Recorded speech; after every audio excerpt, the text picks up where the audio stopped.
Funke Akindele is having issues with other Nollywood producers like herself. A lot of them are very, very upset with her, and they are no longer hiding it. They are now coming out to speak about their anger towards Funke Akindele. So, and this is happening because Funke Akindele, can dance. The major issue causing problem now is because Funke Akindele knows how to dance. That is the reason why these other producers are upset with her. So we all know that Funke Akindele is one woman that would dance to promote her movies, especially her cinema movies. You understand?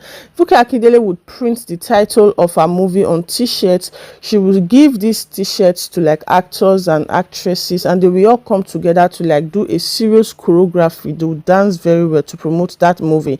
That has been a signature marketing strategy that Funke Akindele has adopted over the years, right? But I think a lot of producers are angry with Funke Akindele because now the audience also want them to dance just like Funke Akindele is dancing, and these producers are not having it. They are upset. So Kunle Afolayan, that's his name. Kunle Afolayan is a Nollywood producer, but he produces majorly for Netflix, and he produced this movie called Anikulapo.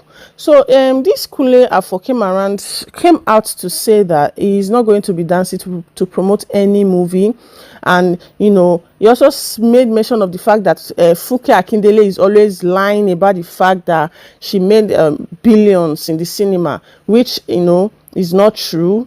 She just when somebody is upset with you now, they would like to downplay your effort, downplay your everything that you are doing. They just want to make it look like nothing, or make it look like you're lying.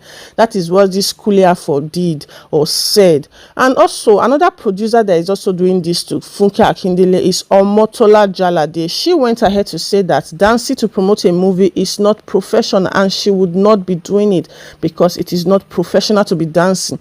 That there are other marketers that would promote her movies when the movie is out, that she is just an actor, she's not a dancer, and she will not be dancing to promote her movie. So a lot of people are now having mixed feelings. What do you think, my people? Do you think Funke Akindele is overdoing things by dancing to promote her movie, or it is these other producers that are just jealous and upset with her because she's making billions in cinemas and they are not, because they cannot dance, or because they have pride, they don't want to be looked at in a certain kind of way? I don't know. You just let me know what you think about this in the comment section. All right, please do not forget to subscribe.